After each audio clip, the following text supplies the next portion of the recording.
बिस्मिल्लाहिर्रहमानिर्रहीम। अस्सलाम वालेकुम नाजरीन, आप देख रहे हैं दिला स्टार। मैं हूं यासिर रशीद और स्टूडियो मेरे साथ मौजूद हैं सीनियर सहाफ़ी राना मोहम्मद अजीम साहब। नाजरीन, आज की बड़ी खबर यह है कि वज़ीर आज़म के मुशीर बराए एहतसाब शहजाद अकबर अपने ओहदे से मुस्ताफ़ी हो चुके हैं और वज़ीर आज़म ने उनका इस्तीफ़ा भी मंजूर कर लिया है। वज़ीर आज़म ने कहा है कि वो किसी और काम के थे, उनका काम कुछ और है। लेकिन शहजाद अकबर साहब के मुस्ताफ़ी होने पर अपोजिशन राय मुख्तलिफ रखती है। अपोजिशन का मौक़िफ़ यह है कि एहतसाब का नारा जो पाकिस्तान तहरीक इंसाफ ने दौरे हुकूमत में लगाया था वो पिट चुका है, उसके चेहरे से नकाब उतर चुका है। शहजाद अकबर पाकिस्तान के अंदर पाकिस्तान तहरीक इंसाफ के मंशूर को आगे लेकर चलने वाले थे और एहतसाब के मामले में वो की रोल अदा कर रहे थे और उनकी अपॉइंटमेंट वज़ीर आज़म ने बड़ी सोच समझ कर की थी। बहुत सी चीज़ों का वो पैगाम भी एक दूसरे तक पहुंचाते थे और बहुत से मुकद्दमात के हवाले से वो उसकी तकलीद भी करते थे। वज़ीर आज़म ने बेशतर मौक़ों पर उनसे कुछ चीज़ें भी तलब की, कुछ शवाहिद तलब किए और इत्तलात ये हैं कि बेशतर केसेस के ऊपर उनकी पेश की गई जो शवाहिद थे वो और हकायक कुछ मुख्तलिफ थे। वज़ीर आज़म ने नाराज़गी का भी इजहार किया था, इसी वजह से वो मुस्ताफ़ी हुआ है। अब इसके बीच कहानी क्या है, नए नामों पे जो गौर हो रहा है वो नाम कौन से होंगे? एहतसाब का नारा पिटा है या फिर पाकिस्तान तहरीक इंसाफ ने मंशूर में तब्दीली कर ली है? राना साहब से बात का आगाज़ करते हैं। राना साहब, शहजाद अकबर साहब के इस्तीफे के मामले को आप क्या समझते हैं? अगर मैं आपकी राय लूँ उससे पहले वफाकी वज़ीर इत्तलात ने जो आज गुफ्तगू की है वो ज़रा मुलाहिज़ा कर लेते हैं ताकि कहानी का हमें रुख का पता चल सके। नाज़रीन, पहले मुलाहिज़ा कीजिए। शहबाज शरीफ का मुकदमा हम ये समझते हैं लाइव टेलीकास्ट होना चाहिए और इसी तरह से जो जरदारी एंड कंपनी ने जो पैसे लूटे हुए हैं, इस मुल्क के लोगों का ये हक है कि वो देख सकें कि इल्जामात हैं इन लोगों के ऊपर वो सच्चे हैं या नहीं। अगर गलत है तो बरी कर दे, खत्म हुई बात। लोग तंग पड़ गए हैं। कल जो वज़ीर आज़म साहब ने भी जो बात अपनी प्रेस कॉन्फ्रेंस में की है, 3.5 साल हो गए हैं, इनसे रिकवरी होना बहुत इंपॉर्टेंट है। हम तो रिक्वेस्ट करेंगे चीफ जस्टिस साहिबान से कि ये बरह रास्त केस दिखाएं और डे टू डे चलाएं। अगर इन्होंने पैसे नहीं लूटे तो सही है, और अगर लूटे तो इनको सजा हो, इनके पैसा वापस आए, इनके बाप के पैसे थोड़ी हैं। राना साहब, फवाद चौधरी साहब की आपने गुफ्तगू सुनी है। शहजाद अकबर साहब ही इन केसेस की पैरवी कर रहे थे, वही हुकूमत इन केसेस के हवाले से आइंदा का लाहेमल भी बता रहे थे। अब फवाद चौधरी साहब की गुफ्तगू देख के लगता है कि वो अपने काम में नाकाम रहे, जिसकी वजह से वो मुस्ताफ़ी हो गए। बिस्मिल्लाहिर्रहमानिर्रहीम। अस्सलातु वस्सलामु अलैका या सय्यदी या रसूल अल्लाह, अस्सलातु वस्सलामु अलैका या सय्यदी या हबीब अल्लाह। या सर, एक बात तो है, अगर वो कामयाब होते अपने काम में तो मैं आपको लिख के देता हूँ कि आज सूरत हाल बिल्कुल तब्दील होती।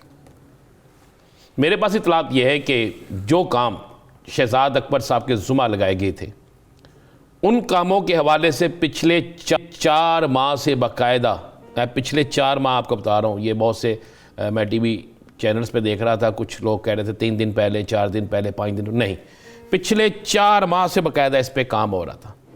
वज़ीर आज़म पाकिस्तान जो हैं वो चूँकि ये नारा लगा के आए थे कि हम एहतसाब के मामले पे कोई कंप्रोमाइज़ नहीं करेंगे, और नज़र ये आ रहा था मुख्तलिफ़ जगहों पे कि बहुत से ऐसे केसेस जिनमें ये साबित हो गया कि टीटी मौजूद हैं, जिनमें साबित हो गया कि एक आम से आदमी के अकाउंट में पैसे किस तरह आए जो शायद 5 रुपये ना कमा, जिसके अकाउंट में उस पर 5 करोड़ किस तरह आ गए, अरबों रुपये किस तरह मनी लॉन्ड्रिंग हुई। यानी सारी चीज़ें होने के बावजूद भी रिकवरी क्यों नहीं हो रही थी?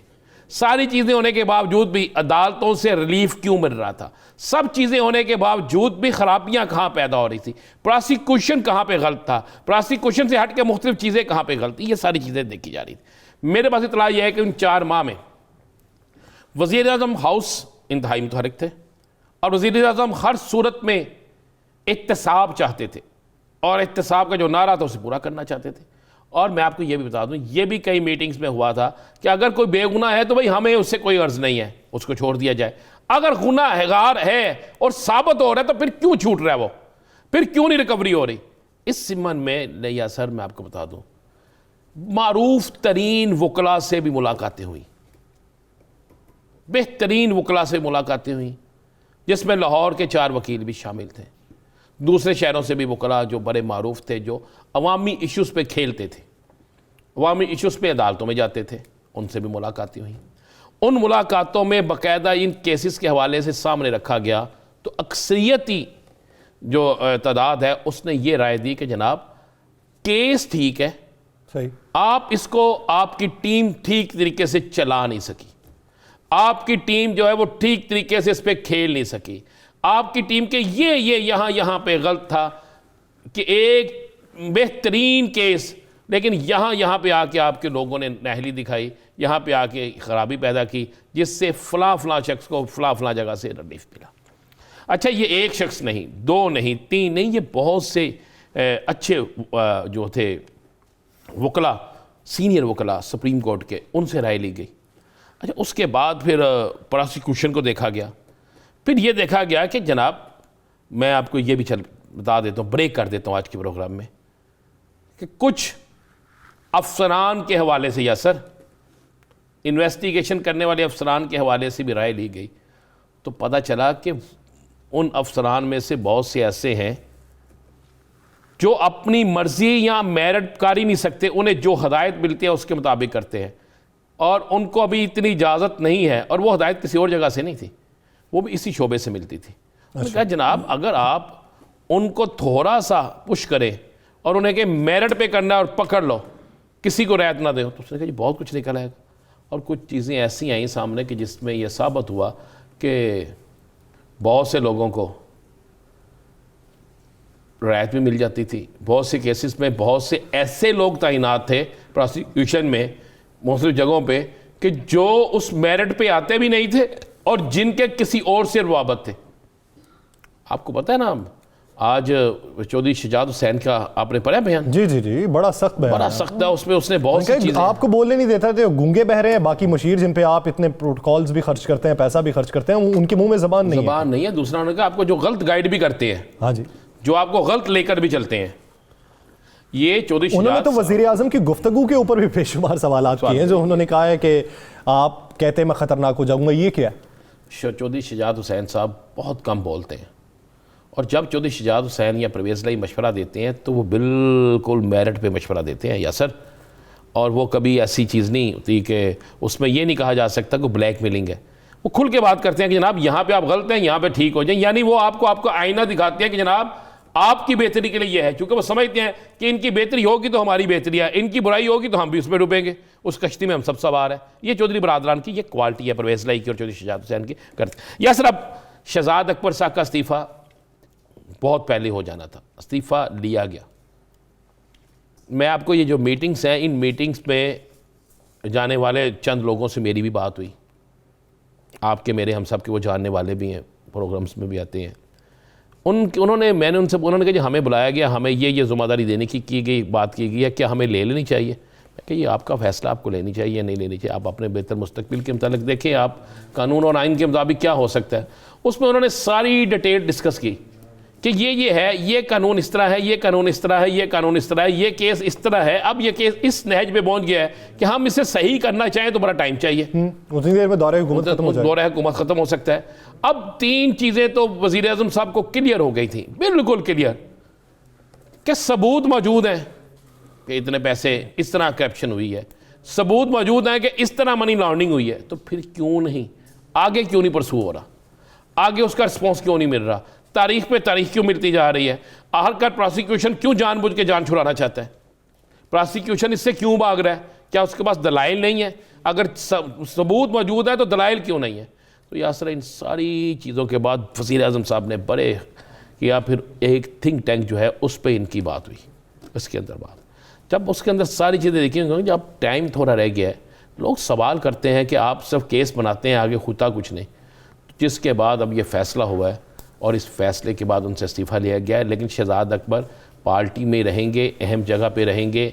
अगर कोई ये कहे कि वो अब बाहर निकल, अच्छा आपको ये भी बता दूँ, आज दो सियासी जमातों के लोगों अफराद ने, अहम अफराद ने शहजाद अकबर साहब से रब्ते की कोशिश भी की, और ऐसे के नाम से वो रब्ता करते हैं कि ऐसे से रब्ता करो, SA से, अच्छा SA से रब्ता करेंगे। उन्होंने कहा क्या? उन्होंने कहा जी रब्ता करके उन्होंने वो प्रेस कॉन्फ्रेंस करे आके कि जनाब मुझे कहा जाता था कि जनाब आप इनके खिलाफ ऐसे ऐसे केस बनाएं। कोशिश बड़ी हुई लेकिन उसमें उनको नाकामी हुई। दोनों बड़ी सियासी जमातें हैं। अच्छा, आज एहसन इकबाल साहब ने क्या कहा है वो आपको मालूम? एहसन इकबाल साहब कहते हैं एहसन इकबाल साहब कहते हैं कि वो कमाल के वैसे कहते हैं। एक तो बात ये हो गई कि अगर इन्होंने इस्तीफा दिया तो एक तो पैगाम ये पहुंचा कि जो एहतसाब का नारा था उसके चेहरे से नकाब उतर चुका है। दूसरा, उन्होंने एक खदशे का इजहार भी किया है। उनका ये मानना है कि हो सकता है यहाँ से इस्तीफा ले लिया हो और आइंदा चेयरमैन नैब इनको बनाना हो। शायद देखिए कोई पता नहीं, लेकिन एक चीज़ तो बड़ी क्लियर है ना, ये क्यों नहीं सियासी जमातें कहती ये सवाल परसों होगा, कल भी नहीं होगा, परसों होगा, और हुकूमती अफराद की तरफ से होगा, बड़ा तगड़ा सवाल होगा कि ये क्यों नहीं कहते जनाब कि ठीक है ये तो हो गए नाकाम एहतसाब के अमल में, ये जो आप पे इल्ज़ाम लगे हुए हैं, ये जो इन अकाउंट पे पैसे गए हैं, ये जो इस तरह टीटी हुई है, ये कहाँ पे है, उसको गलत साबित करें। वो तो किसने साबित करना है गलत, जिस पे इल्ज़ाम लगा उसने गलत साबित करना है ना, ये भी नहीं हो रहा, वो भी गलत साबित नहीं कर रहे, वो जो दुरुस्त है वो भी उसको सजा नहीं दिला रहे।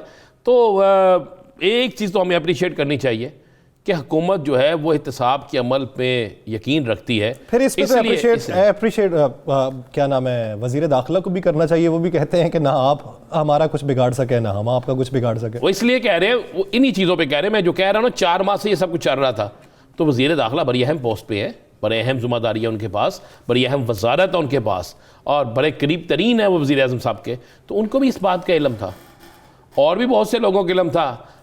2 से 3 महकमों के अहम तरीन अफराद के तबादले भी होने वाले हैं। या सर चलें, ये मैं अच्छा, आपने तबादलों की बात कर दी है तो फिर इसी से रिलेटेड एक और सवाल भी है। बहुत से तज्जियाकारों की और सियासतदानों की यह राय है कि एक नाम आज तब्दील नहीं हुआ, इसके बाद कुछ और भी अहम नाम हैं, वो मुआविन खुसूसी भी हो सकते हैं, मुशीर भी हो सकते हैं, वो भी तब्दील होने जा रहे हैं। इसमें कोई हकीकत है कि टीम तब्दील? आज की बात कर रहे हैं, ज़रा आप ज़रा निकाल के देख लें ज़रा अपने ही प्रोग्राम्स। मैंने कहा था कि चले, मैं ये पूछना चाह रहा हूँ कि हवा चल पड़ी आज से? कुछ सरकारी अफराद जाएंगे, अच्छा, कुछ सरकारी अफराद, और कुछ ऐसे लोग जाएंगे, अब एहतसाब का अमल अपने से शुरू होगा, कुछ ऐसे लोग जाएंगे जो काम नहीं कर रहे। और आपको मैं ये भी बता दूं कि जो 2 सरकारी मैं कह रहा हूँ वो अहम ज़िम्मेदार हैं, जिनके महकमे तब्दील कर दिए जाएंगे, जिनको उनके महकमों से हटा दिया जाएगा।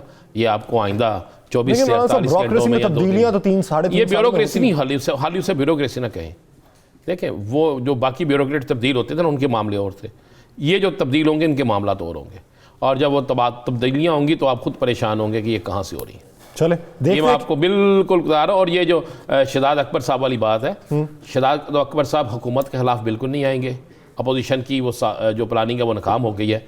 दूसरी मैं आपको बड़ा क्लियर और वाज़े कह दूँ कि या सर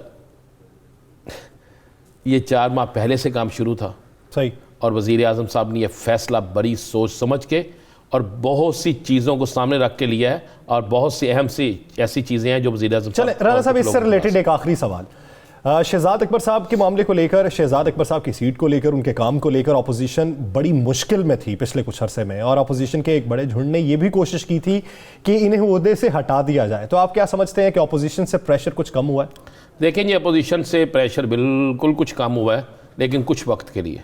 अच्छा, अपोजिशन पे आप सुनने जाते हैं तो अपोजिशन पे एक बड़ा प्रेशर आने वाला है, और जो नाम अब आने वाला है शायद वो अपोजिशन से बर्दाश्त ना हो सके। अच्छा, जिस नए नाम पे गौर किया जा रहा है, ये जो 2-3 नाम है उसमें से एक का पिक एंड चूज वाला जो मामला होगा, अगर वो उसका इंतखाब हो गया तो फिर मुश्किल पड़ सकती है ऑपोजिशन को। जी बिल्कुल। नाज़रीन, आगे बढ़ते हैं और बात करेंगे वज़ीर की कल की होने वाली गुफ्तगू की। वज़ीर आज़म ने यह कहा है कि अगर मैं इक़्तिदार से बाहर निकला तो खतरनाक हो जाऊंगा, अगर मैं सड़कों पर आया तो आपके लिए मुश्किल पड़ जाएगी। उनका यह भी मानना है कि मैं अपोजिशन लीडर को तो अपोजिशन लीडर मानता ही नहीं हूँ, वो तो एक बहुत बड़ा रुतबा होता है, और मौजूदा अपोजिशन के ऊपर चोरी के मुकदमात हैं, और वो अपने मुकदमात में खुद को जो सच भी साबित नहीं कर सका, ना ही हम उसे झूठा साबित कर सके। एहतसाब के अमल के ऊपर भी उन्होंने गिले किए हैं कि हमारा एहतसाब का अमल जो है वो काफ़ी फुकदान के बायस, बहुत से लूप होल्स के बायस आगे नहीं बढ़ सका। हम इस्लाहात तो करना चाहते थे लेकिन नहीं हो सकी। लेकिन वज़ीर आज़म की इस धमकी को अपोजिशन ने किसी और नज़रिए से लिया है। अपोजिशन का मानना यह है कि अगर ये सड़कों पर आएंगे तो फिर जवाब हमें नहीं, आवाम आपको सही तरीके से जवाब देगी। अगर आपने सड़कों पर आने का सोचा तो ये आपकी सिर्फ गीदड़ भभकी है, वो पुराना दौर गुजर चुका है। हकीकत इसमें क्या है? राणा साहब की तरफ बढ़ते हैं। राणा साहब, वज़ीर आज़म के सख्त अल्फाज से अपोजिशन परेशान है, वज़ीर आज़म खुद परेशान है, या कोई और परेशान? अच्छा, मैं आपको एक बात तो क्लियर कर दूं। अपोजिशन ने कल से सोशल मीडिया पे एक प्रोपेगेंडा शुरू किया। अच्छा, अपोजिशन ने यह नहीं कहा कि वज़ीर आज़म ने यह बयान हमारे खिलाफ दिया या हमारे मुतल्लिक दिया। पूरा बयान तो उन्होंने चलाया ही नहीं सोशल मीडिया पे ना। उन्होंने कहा जनाब ये तो किसी और तरफ इशारा कर रहे हैं। हाँ जी। अच्छा, ऐसी बात ही कोई नहीं है। आप पूरा उनका बयान सुन लें, पूरी उनकी गुफ्तगू सुन लें, उसमें किसी और तरफ इशारा नहीं है, इशारा ही सीधा अपोजिशन की तरफ है। अब जहां पे अपोजिशन समझती है कि इशारा है, और ये मैं आपको मुसद्दका बता रहा हूं कि वहां मामला तो बेहतरीन चल रहे हैं, बेहतरीन। या सर ये मैं आपको ज़िम्मेदारी से कह रहा हूं, वहां मामला बेहतरीन चल रहे हैं। अब वज़ीर आज़म साहब ने वो इशारा दिया है जो 2 दिन पहले शाह महमूद कुरैशी ने कहा था जी। शाह महमूद कुरैशी साहब ने 2 दिन पहले कहा था आप सिंध से पंजाब की तरफ से आए, हम यहां से सिंध की तरफ जाएंगे, याद यही बात कही थी। अब वज़ीर आज़म साहब ने ज़रा थोड़ा सा जोश खताबत में ये कह दिया कि आपको मैं देख रहा हूं, मैं मजबूर हूं कि हुकूमत में हूं। जो हुकूमत में होता है ना उसको मजबूरी तो होती है। उसने कहा मैं मजबूर, मतलब मैं बैठा हूं, मैं देख रहा हूं, हंसता हूं कि आप मेरे खिलाफ ये बातें करते हैं, कभी हर 4 माह बाद एक प्रोटेस्ट का करते हैं, जब मैं निकलूंगा। अच्छा, वो मैं निकलने का मतलब यही है कि मैं तो वापस नहीं जाऊंगा। अगर मैं 126 दिन धरना दे सकता हूं, अगर मैं अकेला भी निकलता हूं, मैं पूरी टीम लेके भी निकलता हूं और मैं प्रोटेस्ट करूंगा, तो फिर आपको छुपने की जगह नहीं मिलेगी। अच्छा, ये अपोजिशन, हुकूमत वर्सेस अपोजिशन एक बयान है जिस पे वज़ीर आज़म ने यह कह दिया कि मुझे ये मत सोचें कि हुकूमत, आप मुझे हुकूमत से निकाल लेंगे, मैक्सिमम क्या होगा कि मेरे खिलाफ अदम एतमाद या कोई चीज़ ले आएंगे। एक तो वो होने, दूसरा उन्होंने साथ जो बात की है कि अगले 5 साल भी मेरे हैं। अच्छा, उसमें कोई गौर नहीं करता कि अगले 5 साल भी मेरे हैं। भाई, वज़ीर आज़म की इदारों से टकराव की बात बिल्कुल झूठ है। अदारों के साथ उनके और अदारों के उनके साथ बेहतरीन तल्लुकात है। एक बात तो आप ये ज़हन नशीन कर लें। दूसरा, अपोजिशन जो चाहती थी, अपोजिशन एक और काम कर रही थी। अपोजिशन कुछ जगहों पे राब्ते करके कोशिश कर रही थी और ये यकीन दहानी लेना चाह रही थी कि जनाब हम आपसे तावन के लिए तैयार हैं, आप जो कहेंगे हम उसमें जनाब वोट करने के लिए भी तैयार हैं, आप हमारा इसमें साथ दें। उनको वहाँ से भी इनकार हो गया। मैं जहाँ जो बात कर रहा हूँ, जो समझने वाले वो समझ जाएंगे, उन्हें वहाँ से भी इनकार हो गया।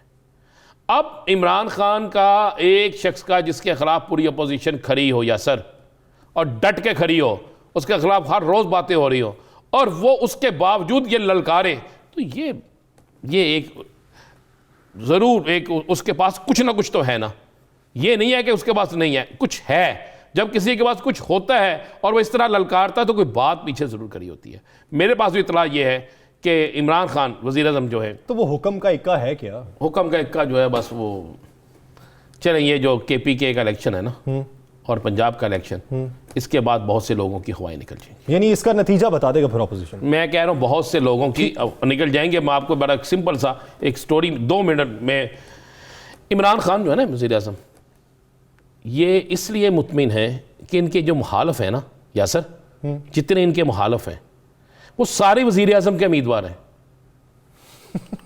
वो एक छोटा सा लतीफ़ा मैं आपको सुना देता हूँ। 5 भाई थे ना, 5 भाइयों ने मिलकर पैसे डाले और मारों ने 5 ने एक गाड़ी ले ली, और रोज़ाना सुबह 5 निकलते थे गाड़ी में और रात को वापस आ जाते थे। सोचते थे हमें कहा कोई नहीं मिलता। एक दिन एक ने कहा क्या हुआ? उन्होंने कहा भाईजान सुबह निकलते हैं टैक्सी में, रात को वापस आ जाते हैं, कोई मिलता नहीं सवारी। उन्होंने कहा मिले किस तरह, और तुम 5 तो उसमें बैठे होते हो, वो खाली होगी तो मिलेगी ना। तो ये अपोजिशन का यही हिसाब है, 5 अगर इकट्ठी बड़े लीडर है तो 5 वज़ीर आज़म का उम्मीदवार है, तो फिर मुझे बताओ हुकूमत किसको मिलेगी? फिर आप मईशत का हाल भी देख लें। जब आप इस तरह की बात कर रहे हैं, फिर मैं भी एक मीम सुना देता हूँ। अब एक प्लेट के अंदर अंडा पड़ा है और उसके ना इतराफ में काली मिर्च बहुत ज़्यादा गिर गई है। अब वो वैक्यूम की मदद से काली मिर्च निकाली जा रही है। अब वो करते करते वो अंडा भी मशीन जो है ना सक कर लेती है। तो ऊपर कैप्शन लिखा हुआ है कि करप्शन का खात्मा करते करते मईशत भी खा गई है। अब उस पर फिर क्या करेंगे? देखें जी, ये मुझे एक बात बता दें, मैं फिर बात करूंगा तो अक्सर लोग कहते हैं जी आप क्यों इतनी फेवर करते हैं। मैं फेवर की बात नहीं कर रहा। आज किसान क्यों खुशहाल है? किसान तो बहुत खुशहाल है। किसान तो 200% से ज़ायद कमा रहा है। एक शख्स ऐसा, एक तबका ऐसा है जो तनख्वाहदार तबका, सरकारी हो प्राइवेट हो। चले मैं आपको ये बड़ी खबर दे दूं, आज कुछ तो फवाद साहब ने इशारा दे दिया ना, और कुछ मैं आपको बता दूं कि सरकारी और प्राइवेट दोनों जगह पे, प्राइवेट वो जो बड़े इदारे थे उनको पाबंद किया जा रहा है कि आप सैलरी में इजाफा करें। उसकी वजह से उनको उसके मुतबादल हुकूमत क्या रिलीफ दे रही है, इस पे काम शुरू हो चुका है और ये मार्च से पहले हो जाएगा। या सर, ये फरवरी के महीने में हो जाएगा। और सरकारी मुलाजमिन की तनख्वाहों में इजाफा और एक बड़ा रिलीफ, ये भी चले होने जा रहा है। देखते हैं कि जिंदगी कब तक सहल होती है इन दावों के बावजूद भी, लेकिन हम बेहतरी की उम्मीद ही रख सकते हैं और बेहतरी की जानिब अपना कदम हम बढ़ाना चाहते हैं। हुकूमत भी उसके साथ हो, अपोजिशन भी साथ हो, माहौल साजगार हो तो बेहतरी की तरफ बढ़ा जा सकता है। नाज़रीन, इसी सियासी मंजरनामे पे बात को मजीद तूल देंगे, लेकिन एक ब्रेक लेनी ही नहीं जाएगा। Stay with us.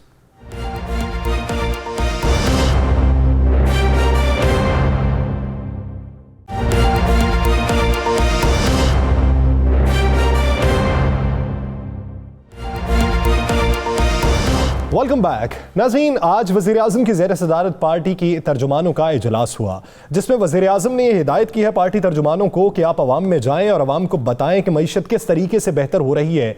आलमी इदारे पाकिस्तान की मईशत की किस तरीके से तारीफ कर रहे हैं और इसके साथ साथ आप अपोजिशन की जो करप्शन है उसको भी अवाम में बेनकाब करें कि ये किस तरीके का दिवालिया मुल्क छोड़ के गए थे और हमने किस तरीके से बचाया है। अब हुकूमती इस मौके पर अपोजिशन की राय लेते हैं। पाकिस्तान मुस्लिम के सीनियर रहनुमा कैसर अहमद शेख साहब ने हमें ज्वाइन किया। शेख साहब, बहुत शुक्रिया आपके वक्त का। शेख साहब, वज़ीर आज़म इमरान खान साहब की आपने कल भी गुफ्तगू सुनी। उन्होंने ये कहा कि आप सड़कों पे आने की धमकी देते हैं, मैं अगर सड़कों पे आ गया तो आपको लेने के देने पड़ जाएंगे। उन्होंने ये भी कहा कि इक़्तिदार से बाहर आया तो ज़्यादा ख़तरनाक हो जाऊंगा। अब इस तरह की धमकी अपोजिशन किस नज़र से देखती है? बिस्मिल्लाहिर्रहमानिर्रहीम। देखिए, आज ही की आप खबरें देख लीजिए कि ये FIA जो है, जो फेडरल इदारा है, उसने ये कहा है कि पाकिस्तान की तारीख का सबसे बड़ा फाइनेंशियल फ्रॉड हुआ है। जो नेशनल बैंक ने कोई 56 अरब रुपए, नेशनल बैंक और दूसरे बैंकों ने 56 अरब रुपए की जो LC फेक LC खुलवाई और उन लोगों ने जो आज सीनियर वाइस प्रेसिडेंट को बुक किया है उन्होंने, और 56 अरब रुपए का LC खुली है, माल नहीं था, और उसके बाद वो ओवर इनवाइस होके पैसा बाहर चला गया। ये पाकिस्तान की ये खुद फेडरल इन्वेस्टिगेशन अथॉरिटी सिंध कह रही है कि पाकिस्तान की तारीख। लेकिन शेख साहब, उसमें हेस्कोल के चेयरमैन गिरफ्तार भी तो हो चुके हैं ना, दूसरों की गिरफ्तारी के लिए छापे मारे जा रहे हैं। गिरफ्तारी तो किस हो क्या रहा है हमारे मुल्क में? कौन एक नए लोग हैं जिनको मैं कराची चैम्बर ऑफ कॉमर्स का आज से 34 साल पहले प्रेसिडेंट था। हम लोगों ने इन लोगों के नाम, शेख साहब, क्या आप हमें तो नहीं देता नेशनल बैंक 1 अरब रुपए। शेख साहब, आपने खुद कहा कि इतना बड़ा फ्रॉड हो गया, फ्रॉड की FIR भी दर्ज हो गई और फ्रॉड के कुछ बहुत से लोगों को गिरफ्तार भी कर लिया गया, तो क्या ये क्रेडिट नहीं है? नहीं तो इतना बड़ा फ्रॉड माजी में, आप मुझे माजी में एक मिसाल बता दें जब इतने बड़े फ्रॉड के किसी मुलजिम को गिरफ्तार किया गया हो। ओ भाई, गिरफ्तार करने से क्या होगा? गिरफ्तार करने से 56 अरब रुपए क्या हो गया आपको राणा जी? हमें जिंदगी ने नहीं सोचा नहीं है कि हमें 1 अरब रुपया भी कोई बैंक दे दे। ये नेशनल बैंक को कोई पूछने, मैंने अपने दौर में भी जब मैं फाइनेंस कमेटी का चेयरमैन था तब भी जो बांग्लादेश का स्कैम हुआ था नेशनल बैंक का। अच्छा, आज उसके अलावा ये एक और खबर है, आपने तो आज की खबरें नहीं देखी ना। आज की दूसरी खबर ये है कि FTA जो अलाउ किया है तेल पे, ऑयल पे, ये 2020 जनवरी से FTA का मतलब ये होता है कि फ्री ट्रेड जो है वो अलाउ की है, उस पे ड्यूटी भी नहीं है। और आप बताइए ना कि वही कमोडिटी आइटम्स की प्राइसेस होती है, अब बजाय कि आप मिडिल ईस्ट से जो भाव ले, आपने महंगा चीन से ले लिया और ड्यूटी में अरबों रुपए का नुकसान हो गया। तो ये मैं खबरें बता रहा हूँ। उसके बाद गैस पूरे मुल्क में नहीं है, पूरी इंडस्ट्री गैस के बगैर है। अब बताइए कि ये एक तरफ, और दूसरी तरफ प्राइम मिनिस्टर की बातें, वो कहते हैं बाहर निकलूंगा तो खतरनाक हो जाएगा। वो भाई, मैं इनको इनवाइट कर रहा हूँ कि आए हैं, बाहर निकल के हमारे इलाकों में आए, मेरे ही शहर में आ जाए, मैं इनको दाद दूंगा। अगर बाहर क्या निकलना, ऐसे वजीर आज़म शेख साहब, आपका इन्विटेशन 3.5 साल से नहीं माना उन्होंने, वो तो आपके ऑपोजिशन लीडर को ऑपोजिशन लीडर नहीं मानते। वो तो किसी को भी नहीं मानते, लेकिन मैं मुल्क की, देखिए मुझे इमरान खान साहब से या पॉलिटिक्स से इतना नहीं है, जो मैं अपना मुल्क देख रहा हूँ बिगड़ता हुआ। जिस तरह मैंने ये स्टेट बैंक के गवर्नर को जो पावरें दी गई हैं, मैंने फाइनेंस कमेटी में ये कहा, ये बात की है कि आप एक ही आदमी को ये भी पता हो कि कितना करेंसी ने चेंज होना है और उसको ये भी पता हो कि कितना पॉलिसी रेट है। तो जो कुछ हुआ, पहले 600 अरब रुपए को $4 बिलियन का हार्ट मनी आई, वो 13% में डॉलर में लेके चले। अच्छा शेख साहब, शहजाद अकबर के इस्तीफे को आप अपनी फतह करार देते हैं या हुकूमत की कोई नई हिकमत अमली करार देते हैं? अहमद जवाद जो है वो चले गए, शहजाद अकबर आज इस्तीफा दे गए। ये क्या हो रहा है? ये कौन लोग हैं? इससे पहले हफीज शेख फाइनेंस मिनिस्टर से चले गए। हमारा और आपका मुल्क, हमने यही रहना है। अच्छा मुझे बताएं, शहजाद अकबर के इस्तीफे से आप खुश नहीं हैं? मैं खुश क्या, शहजाद अकबर ने जो कुछ करना था वो कर लिया। अब वो इस्तीफा दे के कहाँ यहाँ रहेंगे या बाहर चले जाएंगे? ये सब लोग आहिस्ता आहिस्ता जा रहे हैं। जो भी आप तो कहते हैं वो 3.5 साल में आपका कुछ नहीं कर सके, या कुछ भी नहीं कर सके, क्या कर सके?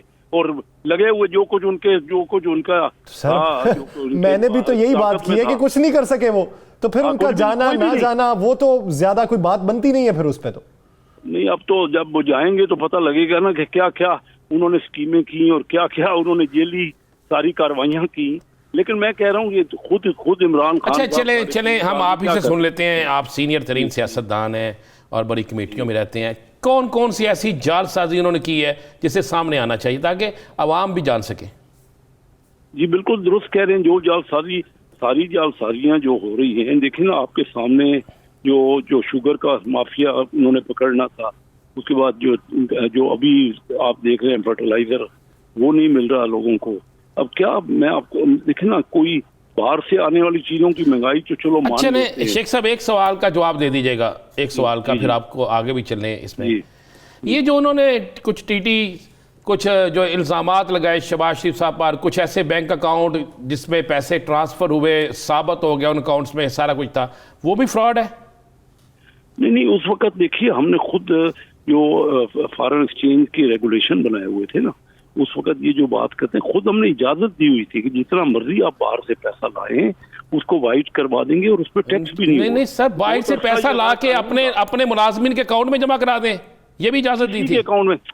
मेरी बात सुनिए ना, अगर कानून के, मैं तो आपको कानून जो मैं समझता हूँ बता रहा हूँ कि किसी भी नाम से आप बाहर से पैसा किसी के भी कोई भी मंगाए कि आप, हमने खुद इजाजत दी हुई है ना। ये यानी उस वक्त कानून में इजाजत थी इसलिए पैसा इस तरीके से मंगवाया गया और बाहर भिजवाया गया, कानून इजाजत देता था तो फिर एक बंदे ने नहीं मंगाया। यानी कुली तौर पे सबके लिए इजाजत थी, जब सब मंगवा रहे थे तो वहां पे शहबाज शरीफ साहब ने मंगवा लिया तो कौन सा बड़ा तूफान आ गया। यही मौक़िफ़ है। बहुत शुक्रिया कैसर अहमद शेख साहब इसी हवाले से अपना वक्त देने के लिए। नाज़रीन, जो हुकूमत और अपोजिशन के माबैन जंग जारी है, हुकूमत क्या वाकई फेल हो चुकी है? पाकिस्तान पीपल्स पार्टी के रहनुमा हमें मंजूर चौधरी साहब ने ज्वाइन किया, उनसे मजीद राय लेते हैं। चौधरी साहब, इस वक्त अगर सूरत हाल देखी जाए, पाकिस्तान पीपल्स पार्टी ने मार्च का ऐलान कर रखा है, हुकूमत कहती है आप मार्च करें हम भी मार्च करेंगे, तो फिर ये समझें कि बेहतरी कोई नहीं है, अब सिर्फ मार्च ही देखने को मिलेंगे। देखिए, अगर आप इसको समझते हैं कि महंगाई की जो रफ्तार है उसको जारी रहना चाहिए, खारजा पॉलिसी की जो बर्बादी है उसको जारी रहना चाहिए, अगर आप समझते हैं कि एग्रीकल्चर की तबाही को जारी रहना चाहिए, अगर आप समझते हैं कि पाकिस्तान के अंदर लॉ एंड ऑर्डर बिगड़ती हुई सूरत हाल को मजीद बिगड़ना चाहिए, तो फिर मेरे ख्याल आपका सवाल दुरुस्त साबित है।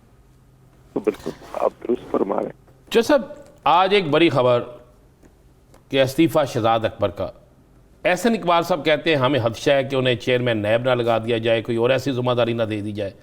आप एहसन इकबाल साहब की बात से इत्तेफाक करते हैं?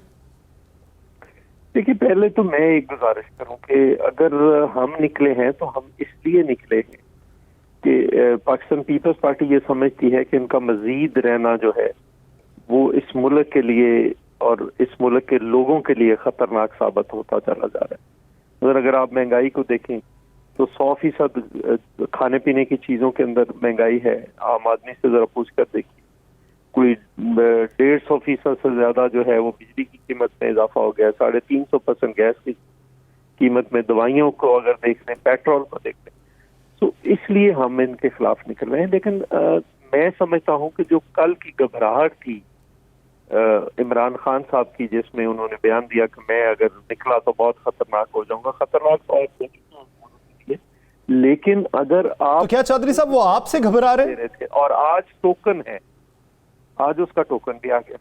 नहीं चौधरी साहब, क्या वो पाकिस्तान पीपल्स पार्टी के इकदाम से घबरा रहे हैं या अपोजिशन से घबरा रहे हैं, या घबराने की वजह कुछ और है? जी, वो घबरा किससे रहे हैं? जब आपको घबराहट महसूस हो रही है तो आपकी नजर में किससे घबरा रहे हैं? अपोजिशन से, खुद से, या अपने साथियों से, या किसी और से? ये जब हालात एक टाइम देखा, मैं एक कारकुन के तौर पर मैंने बहुत सारी हुकूमतें बनती बिगड़ती देखी। एक वक्त होता है आप पे, आप मट्टी को हाथ लगाते हैं सोना बन जाता है। सही। फिर आप पे एक वक्त आता है आप सोने को हाथ लगाते हैं वो मट्टी बन जाती है। इस वक्त तो इमरान खान ये दूसरी फेज में दाखिल हो चुके हैं। आप उनके अपने साथी उन पे असेंबली में खड़े होकर तनकीदें कर रहे हैं। पार्टी इजलासों के अंदर जो हो रहा है, जो प्रेशर बन रहा है, जो लेकर आए थे वो समझ रहे हैं कि ये एक फेल्ड प्रोजेक्ट है। जो इस मुल्क के लोग हैं वो कोई आप किसी कैमरे को बाहर भेजें वो बातें नशर करने वाली नहीं होती जो लोग कहते हैं। तो अपोजिशन भी मैं समझता हूं कि हमने जो प्लान दिया था अगर उस पर अमल दरामद पहले कर लिया जाता। अब आए हैं सारे कि सीटें देने भी गलत थे और अब आए हैं कि बिल्कुल इनके खिलाफ नो कॉन्फिडेंस होनी चाहिए। तो हम चाहते हैं, पीपल्स पार्टी ने ये तो नहीं किया कि कोई सहारा लिया है 23 मार्च को आगे रमजान का सहारा दिया। हमने तो टाइम दिया है और उसके लिए प्रेपरेशन शुरू कर दी है पाकिस्तान पे। जब ये प्रेशर नीचे से बढ़ेगा तो ऊपर से क्रैक्स जो हैं विद इन द पीटीआई और जो इत्तेहाद है उनके अंदर मजीद बढ़ते चले जाएंगे। अगर हम सड़क को और पार्लियामेंट को आपस में जोड़ने में कामयाब हो गए तो ये मार्च, ये एहतजाजी तहरीक कामयाब हो जाएगी, जिसका हमें बहुत यकीन है। क्योंकि हम आपने कहा कि अगर मुत्तहिद हो गए तो ये कामयाब हो जाएगी। पीटीएम जो है वो कहती है कि हमारा जो मार्च है वही असल मार्च है, पीपल्स पार्टी हमारे साथ आ जाए। अगर आप चाहते हैं ये इकट्ठे हो जाए तो फिर आप क्यों नहीं दोनों मिलकर एक मार्च कर लेते? देखिए जरदारी साहब ने ये बात तो की है, उन्होंने इस आइडिया को फ्लोट तो कर दिया है। वो भी हमेशा हम ही करते हैं। पहले ये कहते थे ज़मीनी इलेक्शन का बाइकआउट करें, हमने कहा हिस्सा लें, उसका नतीजा निकला गवर्नमेंट एक्सपोज होगी। फिर सेनेट का इलेक्शन बाइकआउट कर दें, हमने कहा नहीं हिस्सा लें, उसके नतीजे में प्राइम मिनिस्टर को वोट ऑफ कॉन्फिडेंस देना पड़ा। फिर हमने जो भी हमारी स्ट्रेटजी थी, इस्तीफों से इनको मना किया, आप वो बात मान गए। उस वक्त हम कहते थे कि नो कॉन्फिडेंस लेकर आए, उस वक्त हालात थे।